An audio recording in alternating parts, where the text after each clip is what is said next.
Joining the pod now is the legendary Buster Olney of ESPN. You are going to be on the Sunday Night Baseball broadcast, and this is the first time we get to see the Colorado Rockies on national TV. So I kind of need to know, what do you think about these Rockies this season? As always, it feels like they have, 2, 3 young guys that you're kind of excited about. And it's interesting, whenever we have the Rockies on national television, I think, and this is my 13th year on Sunday Night Baseball, and I think this is the third time we've had them, they're really excited, and they're incredibly gracious and helpful. Look, tomorrow, when I'm going to San Francisco, I'm going to get a chance to talk to Nolan Jones, and I'm fired up to speak with him and other guys in the team. From what I understand, there's a chance we're going to see Chris Bryant activated this weekend. That would be fun if that happens. These are guys for me working at the national, on a national broadcast on the weekend. I don't get to go to the minor league games in the way that I used to when I was a beat writer from time to time. And so to see these prospects now having graduated the big leagues is a lot of fun.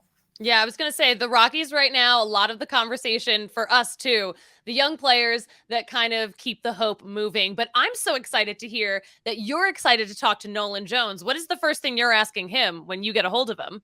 How much the epic, and I'm assuming this happened, the epic basement brawls with his brother on over hockey or something. That he and his brother at some point, I've got 3 siblings, at some point, those must have just been crazy.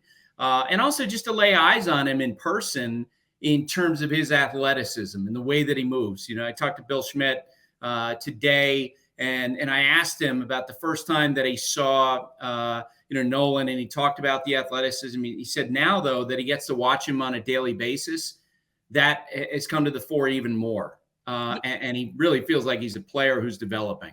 Yeah, and also the crazy thing that we talk about all the time, Nolan Jones wasn't even an outfielder a year ago, so just has done such a great job picking up a new job. Yeah, exactly. And we did have an interesting conversation today about, because typically, as you know, when you get an outfielder has a good throwing arm, they put them in right field. And I said, so what was it about, his circumstance where you put him in left field rather than right field? And he talked about, the unique nature of Coors Field. And how they feel like that the better defender needs to be in left field because of the challenges and, of course, his throwing arm. Yeah, Coors Field, that outfield is no joke. Are you a little bummed that this matchup isn't happening at Coors Field, a mile high, where all the weirdest baseball stuff always seems to happen? Yeah, I thought one of the coolest moments last week, and I'm sure you saw this when the Blue Jays were in town, that shot, I think our colleague Hazel May took of all the Blue Jays players going up to the upper levels because they want to see the Rocky Mountains.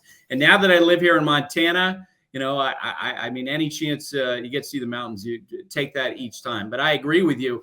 Look, I do think San Francisco, I get asked all the time, sure you do too, what's your favorite ballpark to watch a game in? For me, San Francisco is objectively probably the best park in the big leagues.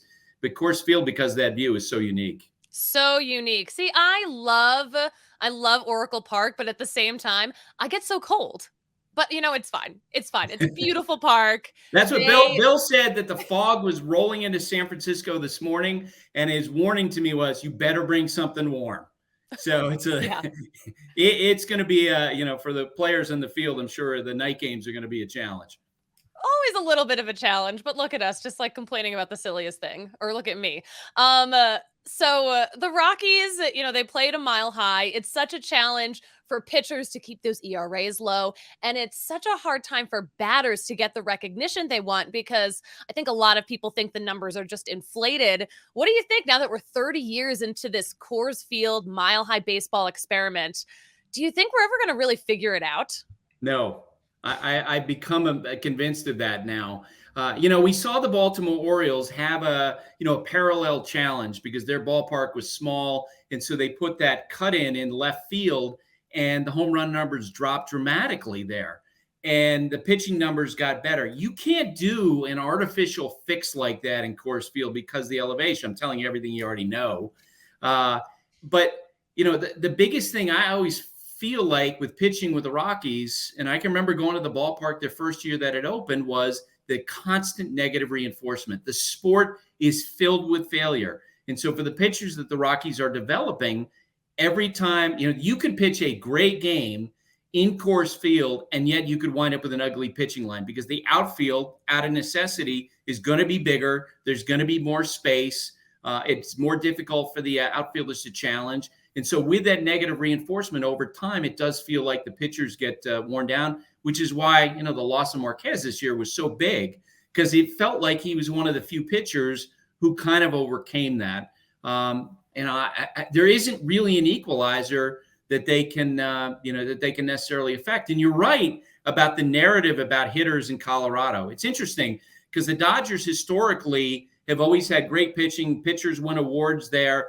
And any pitcher will tell you it's an advantage to pitch in LA because the marine layer that goes in there late at night. Well, no one ever gives the Dodger pitchers demerits in the way that they do the Rockies hitters. You're 100% right. I mean, look, Larry Walker's Hall of Fame candidacy was a classic example of that. I think Todd Helton, as we move forward, his candidacy is also going to be probably looked at through that prism of, it's Coors Field. Exactly.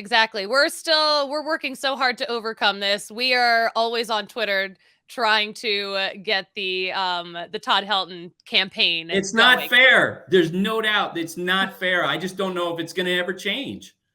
You know what? It's wild. Are you ready for there's the Mexico series next year, by the way. They're about 1.5 miles high. That's going to be a Rockies game too. Rockies Astros. I mean, we saw the Giants and Padres playing that this year. A crazier altitude, even crazier than Coors Field. Right. And the pitchers will go, please, can we go pitch someplace that's under sea level? It's a great equalizer.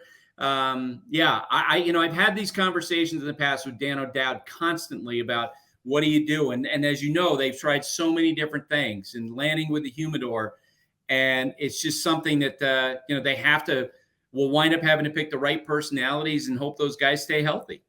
Yeah, definitely. We got some good personalities. We got a few healthy guys. It's been a tough season for the Rockies, but right now here at the end of the season, they have a chance to be play-up disruptors for a lot of teams because most of the teams the Rockies are facing are in contention, and the Giants are kind of in it too, even though they're still slumping right now.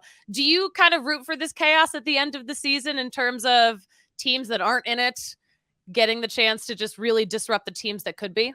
Oh, without a doubt. And we have to remember, I feel like every year when we see especially the wild card chases, which is what the Giants are involved in, you're not talking about teams that are comparable to the 27 Yankees or the 76 Reds or even the 95 Rockies, right? I mean, these are teams that are flawed in many respects. And so they go through these ebbs and flows. The Giants, earlier this year, it looked like they were gaining momentum, but they've had so many injuries.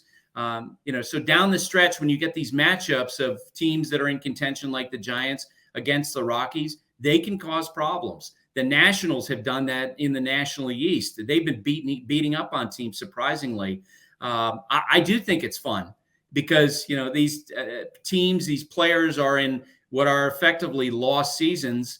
And on a given day, they can cause problems for a would-be contender. The Giants, in some respects, the pressure's on the Giants this weekend because this is going to be viewed as an opportunity for them. And if they don't take at least 2 or 3 in this series, it's going to be looked at as a real bad weekend for them.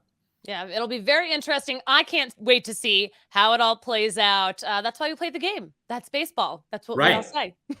Exactly. Before I let you go, what is the first thing you were going to get to eat out in San Francisco at the park? So, boy, high pressure question. Do you have an answer? Because I'm curious, because it feels like you have something top of mind. The garlic fries are my favorite thing at that ballpark. They just get it right. That's 100% right. We, on one of the Sunday night games we did a few years ago, the booth group sent down some garlic fries for me in the game. And of course, what I had to remember, though, was when I did the post-game interview, I had to fill up with mints going into it. I'll never forget Max Scherzer once. I walked up to him after he had spoken with the reporter. This is when he was with the Tigers. And I said, how you doing, Max? He goes, terrible. I just did this interview, and this guy's breath was so bad. And so, I have now boxes of mints. So if I get garlic fries in San Francisco, there has to be a clear follow-up. All right, you're going to need mints ready. You're going to need some floss ready too, because you can't go out with any garlic in your pearly whites. Buster, thank you so much for joining the pod. Can't wait to see you on Sunday Night Baseball. Tell our boys we said hello. I'll do that, Susie. Thank you so much. Thanks.